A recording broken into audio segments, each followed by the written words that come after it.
19 फरवरी 1630 को माता जीजाबाई और पिता शाहजी भोसले का दूसरा बेटा शिवाजी जन्म लेता है। छत्रपति शिवाजी का जन्म सिर्फ एक पुत्र का आगमन नहीं था, वो उस युग की शुरुआत थी जहां एक अकेला मराठा मुगलों की नींव हिलाने वाला था।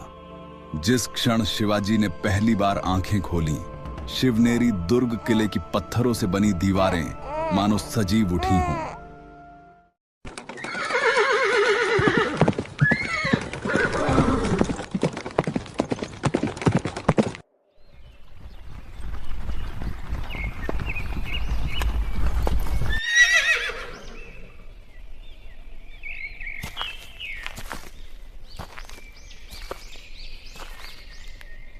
महाराज, शिवनेरी दुर्ग से आपके लिए संदेश आया है।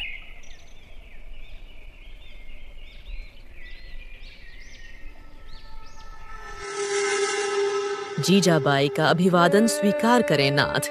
भगवान शिव की कृपा से हमारे घर एक और बेटा हुआ है। अब आपके साथ आपके दोनों बेटे भी स्वराज की लड़ाई लड़ेंगे। आपके जाने के बाद ये किला बहुत बड़ा लगने लगा है और मैं छोटी। आप पूछेंगे मैं कैसी हूँ? मैं कहूंगी ठीक हूँ, क्योंकि अब मैं सिर्फ एक स्त्री नहीं, स्वराज्य के बीज को सीने से लगाए एक माँ बन चुकी हूँ। शिवा अभी 3 महीने का है, लेकिन उसकी आंखों में आपकी जिद, आपका तेज सब साफ दिखता है। वो मुट्ठियां बांध कर सोता है जैसे अभी से कोई कसम ले रहा हो। और संभाजी, हमारा बड़ा बेटा, वो हर दिन शिवाजी को कहानियां सुनाता है, बाबा लौटेंगे, हम फिर साथ लड़ेंगे। आपकी तलवार की चमक तो बीजापुर ने देखी है, पर आपके बच्चों के नसीब में तो आपकी परछाई का दिखना भी नहीं है। कभी कभी मैं डरती हूँ कि कैसे तुम्हारे बिना मैं अपने बेटों की रक्षा करूंगी, लेकिन फिर मैं भगवान शिव का नाम लेती हूँ तो सारा डर खत्म हो जाता है। और इसीलिए मैंने अपने छोटे बेटे का नाम शिवा रख लिया है। मैं जानती हूँ आप स्वराज्य के लिए लड़े बिना लौट नहीं सकते। आप जहाँ भी हों सुरक्षित रहें। आपकी जीजाबाई। शाहजी कई वर्षों तक नवजात शिवाजी से नहीं मिल पाए। बीजापुर दरबार की सैन्य नीति, लगातार युद्ध और राजनीति के चलते उन्हें वहीं रहना पड़ा। शिवाजी के बचपन में पिता की भूमिका नाम मात्र की रही, पर वह शिवाजी की सुरक्षा के लिए शिवनेरी किला के रूप में उनके साथ हमेशा से थे। महाराष्ट्र के झुन्नर नगर से कुछ दूर सह्याद्री की ऊंचाइयों पर बसा ये किला सिर्फ पत्थरों की दीवार नहीं था, ये एक मां की ममता जितना सुरक्षित और एक सिंह की मांद जितना भेद्य था।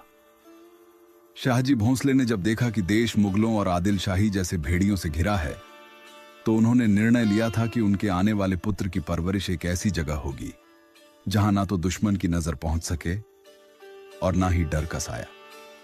शिवनेरी किला 3000 फीट की ऊंचाई, चारों तरफ खड़ी चट्टानें, एक ही मार्ग से प्रवेश और अंदर से पूर्ण नियंत्रण। यह किला नहीं, छोटे शिवाजी की रक्षा के लिए बना हुआ कवच था। और यहीं से जीजाबाई ने अपने पुत्र को संस्कार, धर्म और स्वराज की कहानियां सुनाकर एक सम्राट के रूप में गढ़ना शुरू किया। शिवनेरी सिर्फ रक्षा का स्थान नहीं था, वो वह शुद्ध भूमि थी जहां स्वराज की पहली सांसें ली गईं, जहां एक मां ने अपने पुत्र को राजा नहीं, रक्षक बनने की शिक्षा दी। सन 1636 मुगल साम्राज्य अपने शिखर पर है, लेकिन दक्षिण का दक्कन एक ज्वालामुखी की तरह सुलग रहा है।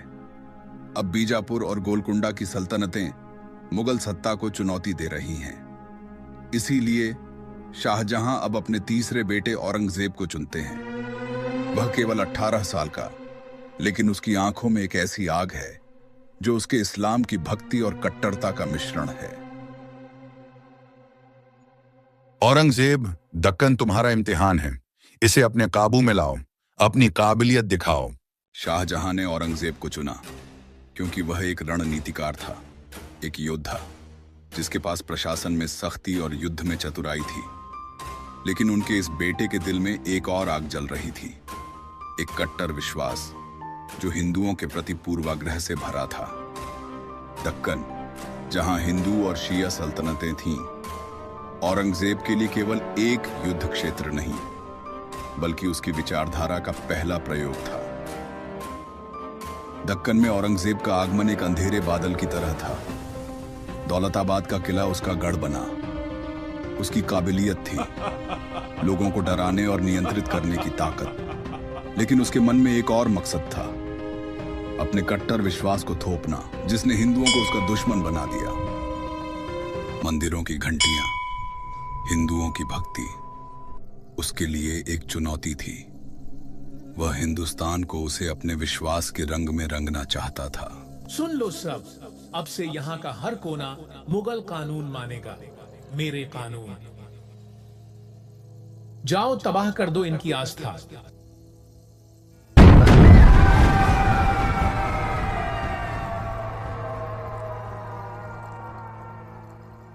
औरंगजेब ने दक्कन में कदम रखा, न केवल एक गवर्नर के रूप में, बल्कि एक ऐसे शासक के रूप में जो क्रूर भी था। इसी वर्ष 1636 में शाहजी भोसले ने दादोजी कोंडदेव को शिवाजी की शिक्षा के लिए गुरु रूप में चुना था। यह फैसला तब हुआ जब शाहजी ने बीजापुर सल्तनत की सेवा में पुणे जागीर को फिर से हासिल किया, तो वह जागीर का प्रबंधन करने लगे, क्योंकि शाहजी खुद सैन्य अभियानों और दक्षिण भारत में व्यस्त थे। तब उन्होंने दादोजी कोंडदेव को पुणे भेजा ताकि वे जागीर का प्रबंधन करें और युवा शिवाजी की शिक्षा व प्रशिक्षण की जिम्मेदारी भी संभालें। मेरा शिवा अभी 16 साल का ही था, पर उसकी आंखों में एक सपना मैंने बचपन से जला दिया था, स्वराज्य का सपना। बीजापुर की बेड़ियां, कर, अत्याचार, अब हमें इन्हें तोड़ना था। उसका पहला कदम उसने खुद चुन लिया था। शिवा, यह मिट्टी तुम्हारे पिता की वीरता की गवाह है, लेकिन समय की मार ने सब भुला दिया। अब समय आ गया है सबको याद दिलाने, सबको आजाद कराने का। तोड़ना मेरा पहला कदम होगा। वह सिर्फ किला नहीं, हमारी आजादी का पहला दरवाजा है, क्योंकि मैंने सुना है उस किले में आदिल का खजाना है। उसे जीतकर हम अपने किले बनाएंगे, अपनी सेना।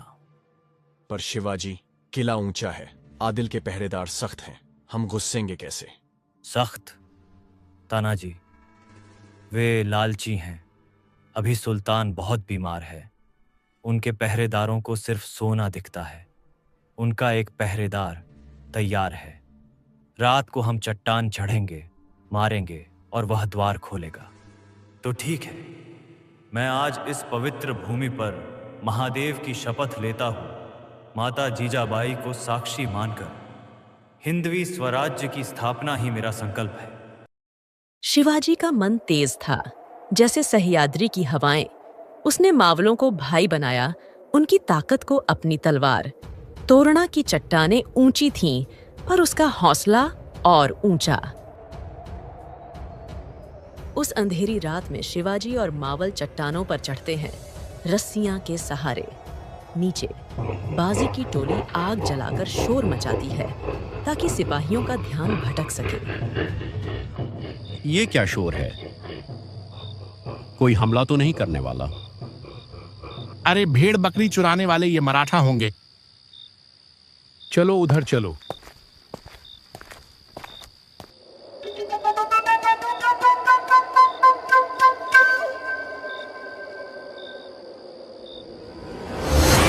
कौन है वहां? क्या कर रहा है? बोलो, नहीं तो मार दिए जाओगे। जल्दी बोल, कौन है तू? क्या हुआ शिवाजी? सब ठीक तो है ना? सब ठीक है तानाजी, जल्दी ऊपर आ जाओ।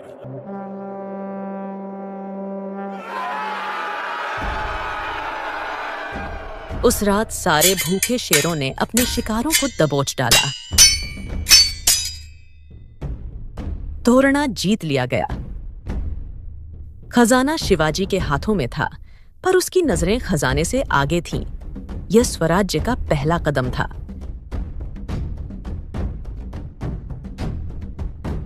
अगर आपको ये वीडियो पसंद आया हो तो लाइक करें, शेयर करें और ज्ञान से भरी ऐसी ही कहानियों के लिए ड्रीम स्टोरी को सब्सक्राइब जरूर करें। फिर मिलेंगे एक नई कहानी के साथ।